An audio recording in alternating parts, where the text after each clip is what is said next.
bagaimana kemudian kita dalam kehidupan ini akan berharga kalau kita bertumpah darah, berani untuk berkorban kepada sesuatu. Dan tumpah darah itu kita letakkan di atas sebuah negeri bernama tanah Indonesia dan air Indonesia. Sebagai seorang muslim, kita berjuangnya karena Allah dan mencintai tanah, tumpah darah, tanah air. Itu adalah tentu bagian dari mengikuti sunnah Nabi SAW. Betapa cintanya beliau kepada kota Makkah sebagai wa anta hillum bihadzal balad, dan engkau wahai Muhammad adalah orang yang bertempat tinggal terikat kepada negeri ini yaitu Makkah.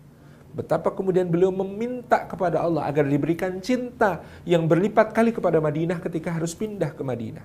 Ini menunjukkan cinta kepada tanah, air, ya.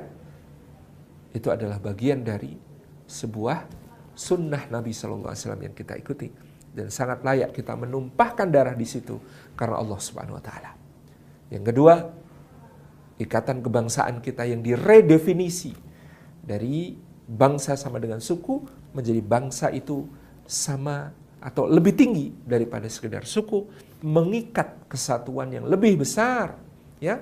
Dan para sejarawan sepakat salah satu pengikat yang paling kuat bagi bangsa Indonesia saat itu tentu saja adalah agama Islam yang telah memberikan pula kepada mereka inspirasi perlawanan dan perjuangan selama berabad-abad, ya, menjadi berbangsa yang satu, bangsa Indonesia. Yang ketiga adalah bagaimana kemudian kita menginisiasi satu wasilah untuk memudahkan segala tujuan perjuangan. Dan waktu itu dipilih, ya, wasilah terbaik untuk memudahkan perjuangan itu adalah bahasa yang sederhana, bahasa Indonesia, bahasa Melayu yang sudah dikenal oleh para nenek moyang kita untuk menjadi lingua franca, bahasa penghubung antara satu dengan yang lain, baik dalam perdagangan maupun komunikasi, karena kesederhanaannya.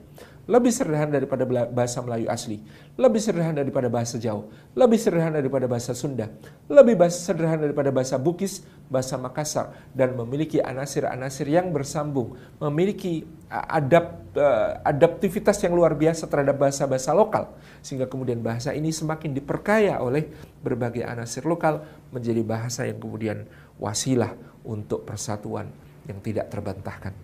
Demikian, ya, jadi satu, sebuah kesetiaan, ikrar untuk bertumpah darah, untuk berjuang. Yang kedua, meredefinisi taksonomi kemanusiaan kita menjadi bangsa lebih tinggi dari sekedar suku, apalagi golongan. Dan yang ketiga, bagaimana kita selalu kreatif untuk melahirkan wasilah-wasilah yang memudahkan bagi persatuan kita, memudahkan bagi perjuangan kita, termasuk melalui teknologi. Tentu rekan-rekan di BPKP tentu nanti dalam perjuangan menginisiasi teknologi-teknologi pengawasan yang semakin mempermudah, ya, tugas-tugas pengawasan dan menjadikannya sebagai penyelenggaraan good governance bagi negara kita tercinta, negara kesatuan Republik Indonesia. Demikian yang dapat kami sampaikan, mudah-mudahan bermanfaat. Jazakumullah khairan. Wassalamualaikum warahmatullahi wabarakatuh.